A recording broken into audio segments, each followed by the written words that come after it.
जय श्री कृष्णा। आज जानकारी लेकर आए हैं एक बहुत महत्वपूर्ण विषय के ऊपर जो हमने अभी कुछ दिन पहले बोला था, ब्रह्मास्त्र के ऊपर। एक ऐसा अस्त्र, एक ऐसा सामान, एक ऐसी वस्तु जो जिस व्यक्ति के घर में अगर उपस्थित हो तो उसके ऊपर किसी प्रकार की क्रिया या नकारात्मक ऊर्जा उसके घर में प्रवेश नहीं कर सकती। ये बहुत ताकतवर प्रयोग है। ये किसी किताब में लिखा हुआ नहीं मिलेगा, कहीं से भी ये जानकारी नहीं मिलेगी, क्योंकि हम साधना के क्षेत्र में प्रैक्टिकल यानी कि करके देखते हैं, उसके बाद उसका निष्कर्ष निकालते हैं कि ये चीज़ कैसे काम करती है। तो ये जो चीज़ है बहुत कम लोगों को पता होती है कि इस प्रकार की सुरक्षा देने वाली कोई चीज़ होती है। आज उस विषय पर हम बताएंगे। चीज़ों का नाम नहीं बताएंगे पर कैसे काम करती है वो बताएंगे।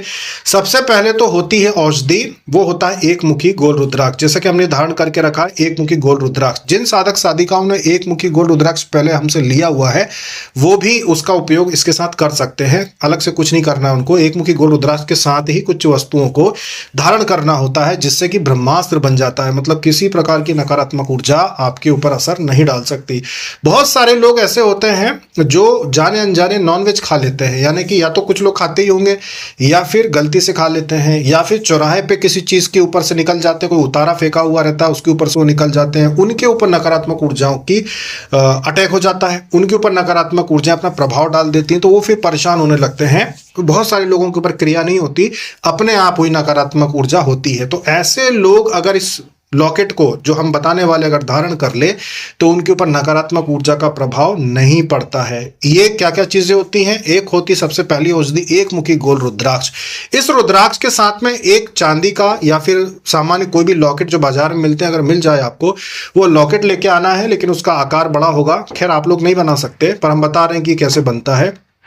एक लॉकेट लेके आया जाता है, उसके अंदर पीली सरसों के कुछ मात्रा में दाने गिनती के रखे जाते हैं, उसके अंदर काली उड़द के दाने कुछ गिनती में उसके अंदर रखे जाते हैं। साथ में एक औषधि और आती है जो जंगली होती है, जो जंगल से लाई जाती है, जो कि लगभग बहुत ही आसानी से जंगलों में मिल जाती है। अगर देखेंगे तो पूरे अपने ऐसा कोई राज्य नहीं होगा जहाँ के जंगलों में वो औषधि हो ना, लेकिन उसका प्रयोग लोगों को नहीं पता होता और बताना भी नहीं चाहिए। उस औषधि का नाम मुंह से लेने की मनाही है कि उसका नाम मुंह से नहीं लेते हैं, सबसे बड़ी इसमें ये गुप्त बात है। अन्यथा वीडियो में हम वो भी बोल देते पर उसका नाम लेते नहीं है, बोलते नहीं है, इसी वजह से वो बता नहीं सकते। और दुरुपयोग भी होता है क्योंकि उस औषधि के बहुत सारे दूसरे प्रयोग भी होते हैं, सुरक्षा के साथ साथ दूसरे प्रयोग भी होते हैं, इसलिए हम यहाँ बोल नहीं सकते। तो वो औषधि होती है, रुद्राक्ष होता है, पीली सरसों, काली उड़द, ये सब कुछ जब एक व्यक्ति धारण करता है सिद्ध करने के बाद, जिस भी देवता के नाम से उसको सिद्ध किया जाता है, फिर इसको धारण कर लेता है, उसके ऊपर किसी भी प्रकार की क्रिया का असर नहीं होता है। ना सिर्फ क्रिया छोड़ो, नकारात्मक ऊर्जाएं, भूत प्रेत आदि या कोई ऐसी देवी देवता जो आपके घर के नहीं है, किसी और के हैं, लेकिन अगर वो चाहे कि आपके घर में आ जाए वो भी नहीं आ सकते। अगर कोई दूसरा दिव्य दृष्टि वाला व्यक्ति है या कोई तांत्रिक है जिसके पास दिव्य दृष्टि है, कोई व्यक्ति है जिसके पास दिव्य दृष्टि है और वो अगर आपके बारे में देखना चाहे वो नहीं देख सकता। बहुत सारे लोग आजकल मेंटलिस्ट जो कि अभ्यास कर करके अपने दिमाग से ऐसा काम करते हैं कि मेंटलिस्ट, विज्ञान की बात करो कि मेंटलिस्ट कहलाते हैं, कि भाई वो लोग भी बहुत सारी चीज़ें आपके बारे में देख के बता देते हैं। हमारी भाषा में तो यही कहेंगे कि उनकी दिव्य दृष्टि जागृत है, कुंडलिनी शक्ति जागृत है, दिव्य दृष्टि जागृत है। मेंटलिस्ट ऐसा कुछ नहीं होता कि कोई व्यक्ति आपके बारे में कुछ जान जाए, ये दिव्य दृष्टि का ही काम है। तो ऐसे लोग भी आपके बारे में नहीं देख पाएंगे अगर आपने वो चीज़ों को धारण करके रखा है। तो इसमें ये चीज़ें प्रमुख हैं। एक मुखी गोल रुद्राक्ष होना ही चाहिए, इसके साथ पीली सरसों, काली उड़द और वो औषधि। ऐसे कुल मिला के 5 चीज़ें हैं, 2 औषधियाँ हैं, 5 चीज़ें हैं। हमने आपको पीली सरसों बोली, उड़द बोली और एक मुखी रुद्राक्ष बोला। इसके अलावा 2 औषधियाँ और हैं जिनका नाम यहाँ पे वीडियो में नहीं ले सकते। उनको मिलाकर अगर व्यक्ति धारण कर ले तो नकारात्मक चीज प्रवेश नहीं कर सकती। जो बहुत सारे लोगों का ये सवाल होता है कि हमारे घर में प्रवेश ना करे, ऐसा कुछ हो सकता है? तो अगर ये वस्तु आपने अपने घर में इकट्ठी करके पोटली बना के घर में अंदर बांध दी तो नहीं कर सकती, कोई नकारात्मक जो शक्ति होती है आपके घर में प्रवेश कर ही नहीं सकती। साथ में आप और क्या करो, जैसे घर में अगर बांध धारण कर रहे हो आप तब तो कोई दिक्कत नहीं है, पर इसके साथ और आपको क्या कर सकते हो वो भी हम आपको समझाते हैं कि 5 नागफनी कील लो आप। नागफनी कील आपने देखी है, अपनी वेबसाइट पे उपलब्ध है बहुत आसानी से। आप वेबसाइट से महालक्ष्मीरत्नकेंद्र.com जो वेबसाइट है अपनी, जहाँ पे साधना से संबंधित सामग्री प्राण प्रतिष्ठा करके जागृत करके दी जाती है, वहां से आप नागफनी कील बिलवा लो। इकट्ठी लोगे तो बहुत सस्ती पड़ेगी आपको, तो बाजार में जाओगे तो महंगी पड़ेगी, वेबसाइट से लोगे तो सस्ती पड़ेगी, क्योंकि अपने यहाँ पे किलो से बनकर आती है। बाजार में ढूंढोगे तो महंगी पड़ेगी, तो आप वेबसाइट से ले लीजिए। 5 नागफनी कील एक घर के लिए लागू होती है। तो 5 नागफनी कील आपको लेनी है। ये जो वस्तु हमने बताई है सारी चीजें आपको रखनी है अपने पास। सभी चीजें लेकर आपको भैरव जी के मंदिर में वैसे खैर आप लोग तो जा नहीं पाओगे, पर 5 किलो का हम आपको बता देते हैं। अच्छा, वो लोग जो अगर मान लो किसी ने हमसे लॉकेट बनवाया, वैसे तो हमारे पास वो औषधि इतनी है नहीं कि हम बहुत सारे लोगों को दे सके, मुश्किल से 2 या 3 लोगों को दे सकते हैं बनाकर। तो आपको क्या करना होता है, फिर आपको कुछ नहीं करना होता। तो 5 कीलें लेनी पड़ती हैं, उसमें नागफनी कीलें और ये सारी सामग्री जब तैयार हो जाती है, उसके बाद भैरव जी के मंदिर में जाकर वहाँ रखना होता है।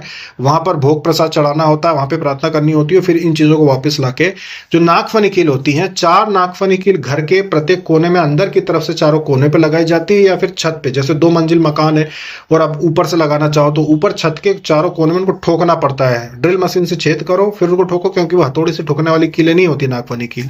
तो छेद करके आपको टोकना है उनको। 4 कीलें तो लग गई। 5वीं कील जो होती है वो घर के मुख्य द्वार पे अंदर की तरफ से आपको लगानी होती है। एक नींबू में 5 पीली सरसों डाल के और 5 काली उड़द के दाने डाल के, सिंदूर लगा के, काला धागा लपेट के, और आपको ये कील उसमें खोसकर और लगा देनी होती है। और साथ में ही आपको वो जो लॉकेट है, पोटली है, जो जिसमें जो चीजें हमने बताई है जो बना के दिया जाता है, उसको आपको बांधना है। अगर ये चीज आपने कर दी तो आपके घर में किसी भी प्रकार का कोई तंत्र क्रिया, नकारात्मक ऊर्जा कभी, जब तक ये चारों कीलें चारों दिशा में ठुकी हुई हैं तब तक, और ये पोटली बंधी हुई है तब तक, कोई भी नकारात्मक ऊर्जा आपके घर में प्रवेश नहीं कर सकती। ये चीज जो है, ऐसा व्यक्ति अगर करे जो बिल्कुल भी पूजा पाठ नहीं करता, वो खुद अगर करे तो काम नहीं करती। अगर कोई हमारे साधक साधिकाएं हैं वो अगर ऐसा प्रयोग करेगा तो वो काम करेगा। और अगर जो हमने ब्रह्मास्त्र बताया है कि जो पोटली बनती है, जो लॉकेट बनता है, अगर वो आपके पास नहीं है या आप नहीं ले सकते, उस अवस्था में बाकी का काम आप कर लो। नींबू के साथ जो हमने बताया सरसों और उड़द का, वो आप कर लो। उसमें भी काफी हद तक बचत होती है, उसमें आपको छूट होती है। अगर आप साधक हैं तो, अगर आप किसी प्रकार की साधना करते हैं तो आप भैरव जी के मंदिर में लेके जाओ 5 कील को, नींबू को लेके चले जाओ, जो भी सामग्री आप उसमें लगाने वाले हो वहां पे रख दो। वहां पर बैठ के आप चाहो तो भैरव चालीसा पढ़ लो, कुछ भोग लगा दो प्रभु को, अगरबत्ती दिया, जो भी दिए में तेल डालना डाल के, सरसों तेल का, और घर आ जाओ। उसके बाद ये चीज आप अपने घर में कर लो शनिवार के दिन, तो उससे आपको, और अच्छा शनिवार के दिन कोशिश करो ये काम सुबह कर लो, 12 बजे के पहले सुबह कर लो तो ज्यादा अच्छा रहेगा। तो इससे भी काफी हद तक आराम मिलता है। और जिन लोगों ने पहले से ही एक मुखी रुद्राक्ष हमसे लिया हुआ है कभी, और अभी वो आप धारण नहीं किए हुए हो, ऐसे रखा हुआ है, तो आप ये चीजें, बाकी की चीजें जो हैं उनके साथ आप उसको लगा सकते हो। बाकी की चीजें जो है उनके साथ एक मुखी रुद्राक्ष को आप रख सकते हो बांध कर। और अगर मान लो एक मुखी रुद्राक्ष नहीं है तो फिर ये सारी सामग्री अगर एक मुखी रुद्राक्ष के साथ लेते हो तो फिर महंगी पड़ेगी, क्योंकि एक मुखी रुद्राक्ष भी गिनती के ही होते हैं, वो भी ज्यादा नहीं होते हमारे पास, और 2-3 लोगों से ज्यादा को उपलब्ध कराने की क्षमता नहीं है, क्योंकि वो औषधियां नहीं मिलती। बहुत मुश्किल से हमको अब मिली, 1 महीने पहले से ढूंढ रहे हैं तब जाके अब मिली, और मिलती जंगलों में है। ये ऐसी चीजें नहीं है जो शहर में कहीं मिल जाए। तो इस प्रकार से ब्रह्मास्त्र होता है एक, और जो ब्रह्मास्त्र की व्यवस्था नहीं कर सकते वो दूसरी जो कीलों वाला प्रयोग है, ऐसा करके आप अपने घर का बंधन कर सकते हो। और ये अभी नवरात्रि में कर लो तो बहुत अच्छा है, नहीं ये नवरात्रि में ये चीज को आप कर लो तो बहुत अच्छा है। चलिए ठीक है, ये थी जानकारी ब्रह्मास्त्र के ऊपर की कैसे कैसी चीज भी होती है जो आप अपने घर पे बंधन लगा सकते हो या परमानेंट इलाज कर सकते हो कि गंदी चीजों का असर ना हो। अभी तक के लिए इतना ही। जय श्री कृष्ण।